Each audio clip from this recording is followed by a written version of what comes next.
Oh boy, it's that time of year again. It's time to get scary! October is objectively the best month of the year. The weather's at that just right temperature, there's an overall sense of festiveness. It also helps that most of the games I want usually come out in the latter half of the year, so that's why I'm in this scary mansion to help spread the Halloween cheer. I mean, come on, we got everything here. We got the fucking fake spiders on the ceiling. We got a nice bowl of candy. We got a weird guy in the corner. We got these cobwebs on the wall. We got everything. We got all the decorations we'll ever need. We also have these 2 free indie horror games that I'll be talking about. I mean, come on, what's Halloween without a little bit of scares?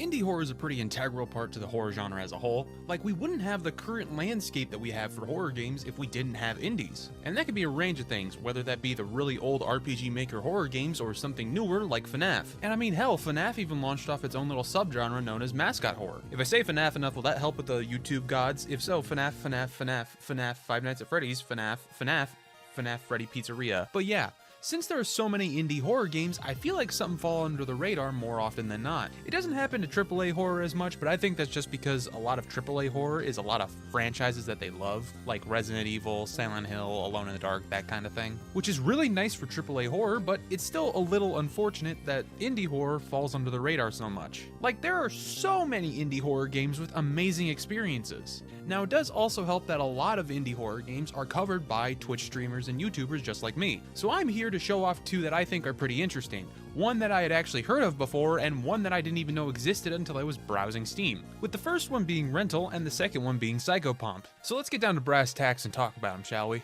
Both of which are completely free, by the way, so Rental is a short indie horror adventure game. Being developed by Lonely House, published by Animita Project and Astrolabe Games, you play as Umi in this game, this little rabbit creature. I'm not going to talk about the story at all because this game is just like 20 minutes long. So if you got like 20 minutes to spare, you can go play the game and then come back if you want to, or you can just keep watching, I don't know. So gameplay wise, you just kind of walk around the house, pick up items, classic exploration type shit for a game. You can also just click on random things in the house. It will usually give you flavor text for them, all of which will be from Umi's perspective, which is pretty funny to see her say that a couch looks meaty. Now this game does atmosphere very well. It feels kind of like a playable version of a haunted house. Not the ones where people like jump out and scare at you, I'm talking about the ones from movies. And speaking of haunted houses, I gotta get mine ready.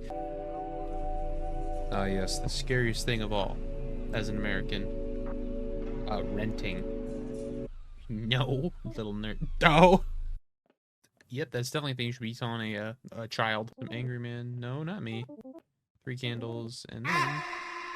What the fuck? Why'd you say that?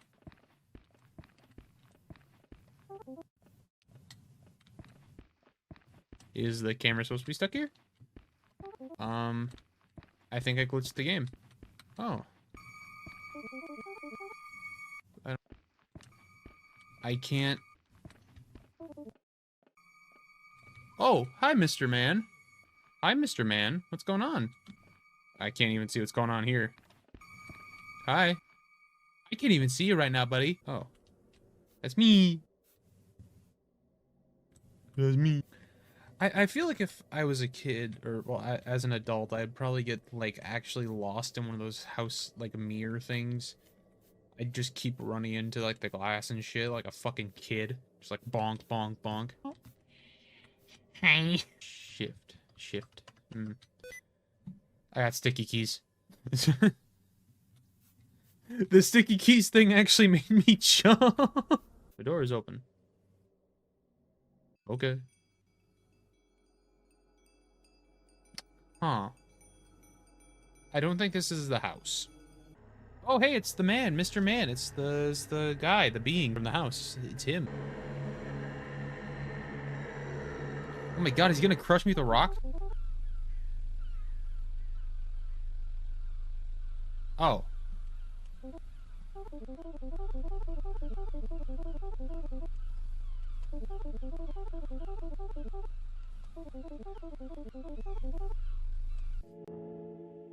That's it? So the next game I'll be talking about is Psychopomp, being developed and published by Fading Club. Psychopomp is fucking weird. It's a psychological horror dungeon crawler, and I'm an SMT fan, so I like me my dungeon crawlers. Story-wise, your character makes a helmet so they can hear what other people are thinking, but instead of hearing what other people think, they actually found a world that they never knew about. And from the Steam page of the game, it says that everyone knew about it, but lied to them about it. So essentially, now it's your job to go down into the catacombs and find every secret. I know, pretty sane, understandable plot, makes total sense, absolutely nothing wrong with it. So gameplay-wise, it's a dungeon crawler. Pretty bare bones, but right off the bat, you'll notice this pretty cool HUD. The purple tube on the left is your stamina, the red tube on the right is your health, and those things at the bottom of the HUD are your actions. All of these actions are pretty self-explanatory. The first one is look, the second one is speak, the third one is touch, and the fourth one, the funny button, is hammer. Oh yeah, and also the fifth option is inventory. You use all 5 of these options to talk to people, look at things, understand what's going on, or in some cases, hit them over the head with a hammer. Now, it wouldn't be a dungeon crawler without the dungeons to explore. Now, there are only 3 in the game, but they're fairly well done.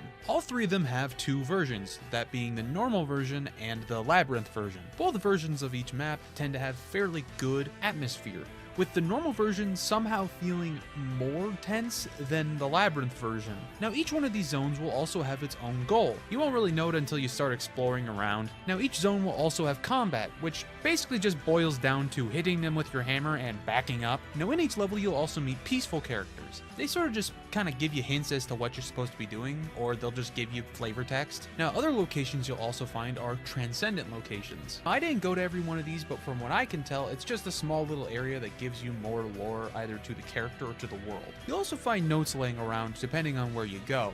They'll give you lore to things, I think. I didn't read them all, so that's totally on me if I missed anything. So yeah, if anybody wants to make like a secret lore to Psychopomp video, you totally can. You have the chance to do so. Now, aesthetic-wise, Psychopomp feels like it fits the psychological horror title just completely. Weird imagery, weird text describing things, weird characters that can be friends as well, a confusing balls-to-the-walls narrative. Everything in the game helps to abbreviate the psychological horror title. Now, with all this weird goodness, of course I fucked it up and messed up my microphone, so it sounds like I'm channeling electricity through my fucking voice. Hammer. Oh! Hello, child. Oh. But I could, but I won't. Oh, I got an achievement. Pet the dog.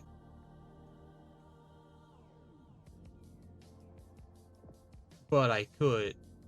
The hammer's gonna be like the fucking goblin mask to me, dude. I don't like that. Oh, I don't like that thing. What the fuck is that? There is a machine surrounding my head. One that will smash it into a fine putty. One that will smash into a fine putty. Will you go and turn off the safeguard in the machine? Wait, what? You want me to...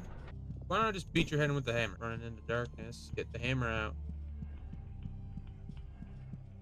I swear, I'm gonna break my monitor.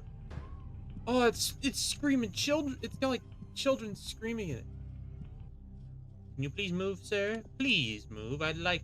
You can't touch this guy? Like, fuck, I can't. Hey, buddy.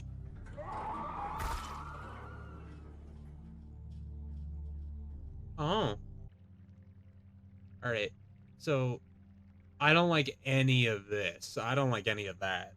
All of that's bad. I don't like any of that. That's all bad. I hate... I don't like water, and I don't like the idea of going through this. Hammer. Dude, we're gonna see the Teenage Mutant Ninja Turtles. Michelangelo. Oh, there he is. Oh, I'll do it. I swear to God. Why did he have a hammer on his desk? Do I need a hammer on mine? There's blood there. Blood. Oh wait, I have an idea. Oh my fucking God! I have a hammer. Are you peaceful? I don't want to kill anything. Yet. Oh, you're evil! You're bad! You're bad! Why would she do that? Why would she not let me yank her hair? Alright, don't worry, I'll kill him. I'll murder them to hell. Alright, let's go bash that little fucker's head in. Hey! Fucker! I'll let you live for now, because I don't feel like committing genocide right now. But that can change. That can change. Is that the key? If you take it, if I take it, you're gonna blow up?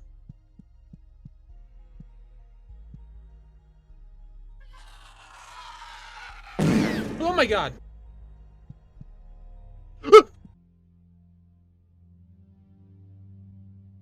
That's not true at all.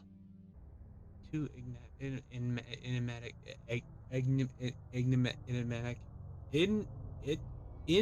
Oh, MRI. Oh, fucking shit. Oh, that scared the shit out of me. What's that thing around your neck?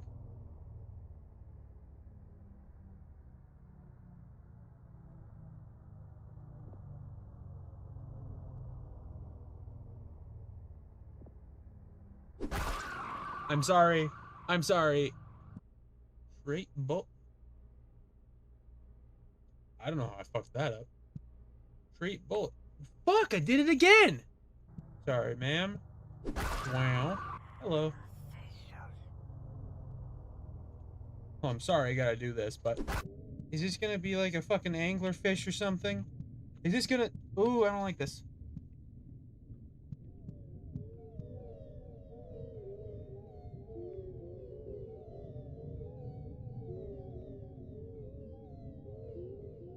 No? What the fuck was that?